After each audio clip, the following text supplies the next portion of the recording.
Do you ever feel like you're doing everything right? You're moving your body, eating healthy, sleeping, but still, it's just not working. Maybe your energy is low, your skin isn't glowing, and you're just not seeing the results you'd want to see. Let me tell you something. The past 15 years I spent obsessed with health, especially the feminine, and in this video I share with you 8 essential healthy girl habits that you need as a woman or a girl, but no one's talking about them. These habits could end your bloating, increase your energy, heal your hormones, or be the missing piece to finally losing that stubborn belly fat. So, let's get into it. Healthy girl habit number 1, and this is something you probably never even thought about. Wear cotton or silk pajamas instead of satin or polyester in general, and same with the topper and the bed sheets.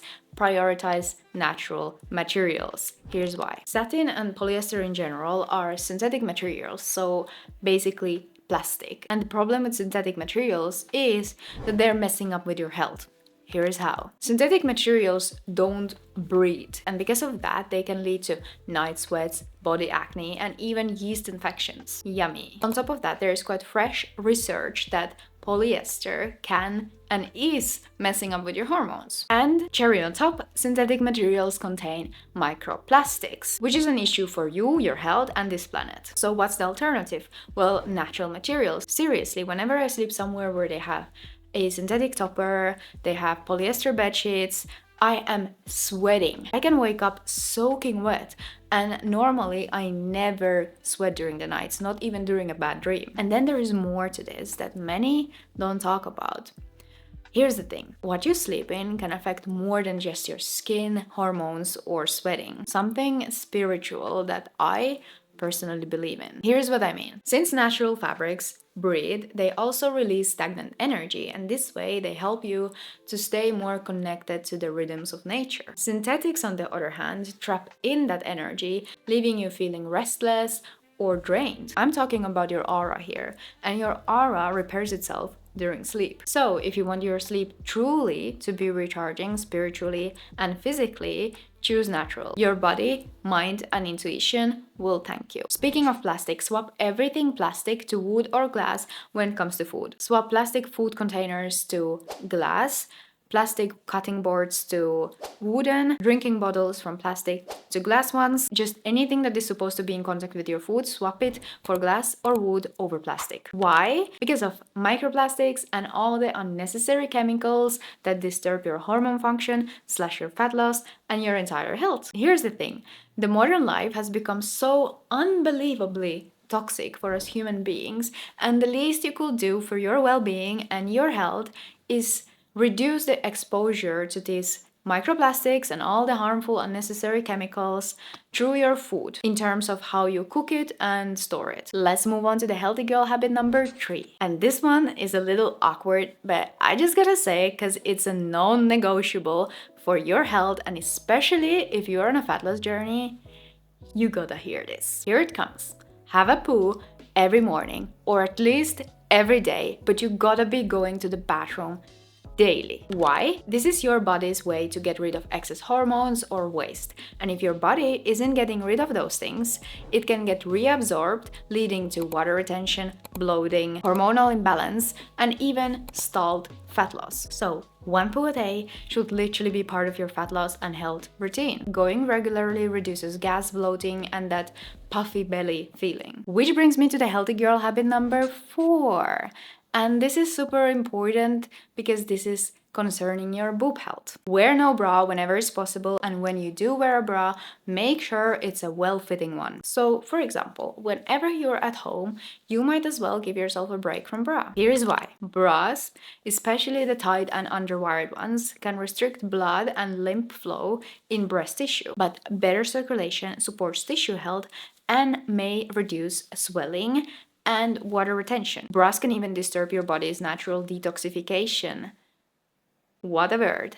processes. And then there's this thing that many are concerned that going braless causes sagging, but that's absolutely not true. That's completely the opposite, because going braless improves your muscle tone in that area, which results into healthier breasts. And it's also more comfortable, let's be honest, but you decide where you want to go braless. Personally, I don't like to not wear a bra whenever I'm in public places. I rather wear a bra. I feel more comfortable like that. But I personally hate the most wearing these traditional t-shirt bras as they are so uncomfortable. So whoever this might help, I swapped these traditional t-shirt bras for unwired bras that still offer enough support and comfort. In case you're interested, I'll link my favorites in the description below. Then let's talk about something that could provoke some strong opinions about female health, but it could be the reason why you're not losing fat, or you have hormonal issues, or mood swings. Which brings me to the healthy girl habit number 5. It's 2016, and first time in my life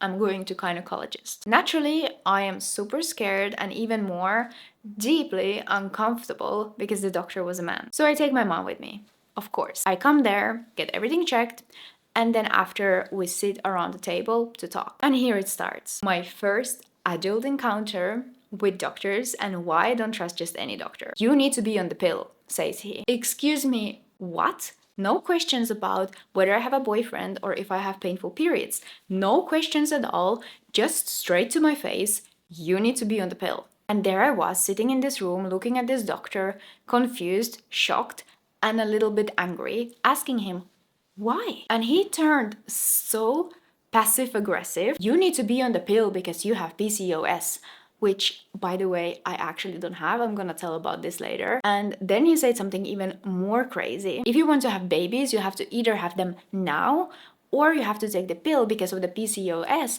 You will be infertile by the age of 28, and with the pills, you can prolong it. The biggest bullshit I've ever heard in my life. Anyways, I looked at my mom, then at the doctor, and I asked him, are we done? I packed my stuff and I left the room. We left the room. Slay. So here's the thing. The reason why I refuse so strongly to take the pill is because I think they're the biggest scam that are being sold to us women and girls.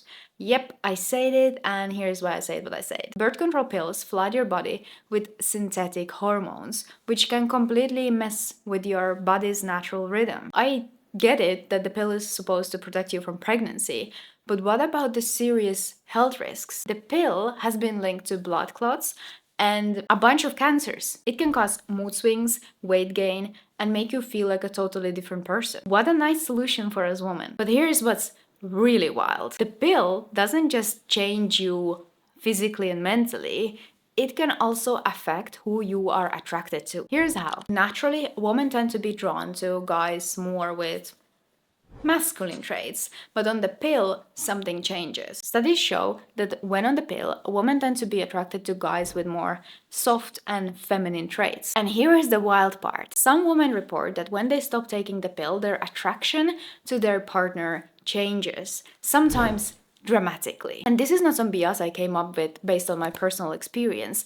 There has been an actual study conducted on this topic. And the part that pisses me off is that most women are never told about these side effects upon prescription. The doctor that I went to, that gynecologist that I went to, he literally told me that if I ever come to his office for an abortion, he will literally push down my throat these pills by force. Like, how can that be even slightly accepted communication style from a doctor? Because unfortunately, I know a person who developed cancer because of these pills. I also know a person who totally changed after these pills.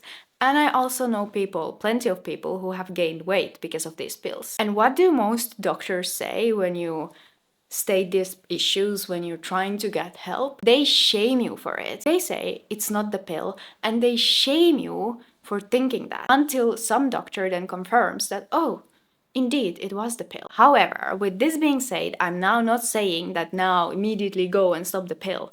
No, use your brain. Don't just follow this advice blindly. Do your own research, learn about this, discuss with a trusted doctor, and see for yourself what are the best options for you. Take responsibility for your own health. Which brings me to the next healthy girl habit. After psychologically recovering from my first encounter with a gynecologist, I went to another one a couple years later, and it was all amazing. It went really good. Maybe because she was a woman, I don't know.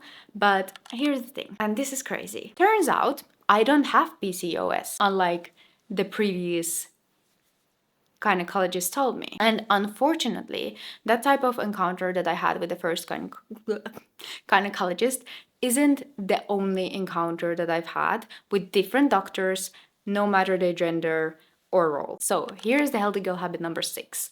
And this is probably the most important skill you will ever learn for your life. And this might also be a little bit controversial, but whenever it comes to your health, don't let anyone ever overrun your gut feeling. I'm sorry to say this, but some doctors out there, they're just doing their job, and that is the problem. Find a doctor that suits you, cares about you, understands you, listens to you, and actually cares about your health. But most importantly, most importantly, take responsibility over your own health, because no one else cares about your health as much as you do. This could mean researching stuff by yourself or doing regular health checkups, whatever that might mean for you. Which brings me to the next healthy girl habit. This is extremely underrated, but could be the reason for poor hair health, belly fat, and low energy. Proper iron levels. Women in reproductive age need almost twice the amount of iron than men. Men need 8 to 10 milligrams, and women need 18 milligrams of iron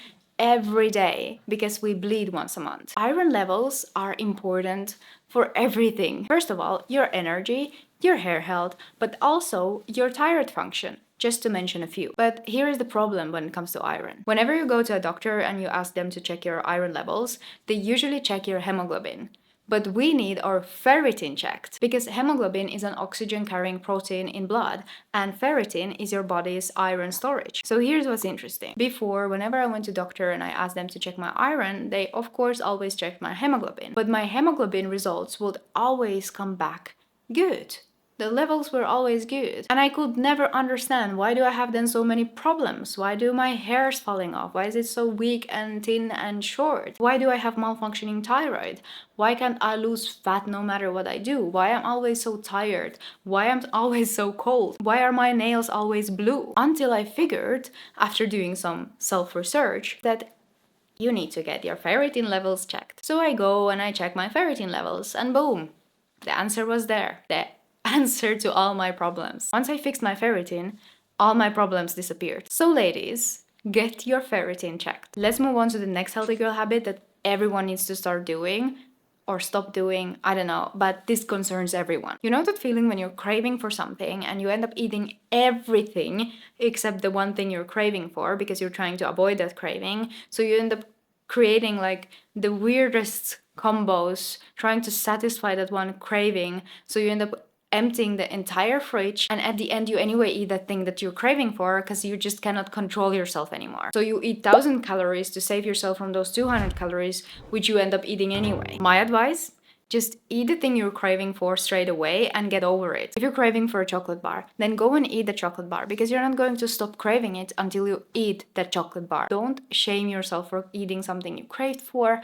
Don't feel guilty. Just eat it and enjoy it too. Because if we're talking calories, those 200 calories are better than the 1,000 calories you eat while avoiding those 200 calories, which you end up eating anyway. And when it comes to food and fat loss, I share 15 swaps that help me to heal my hormones, health, and lose fat in this video. So watch it next.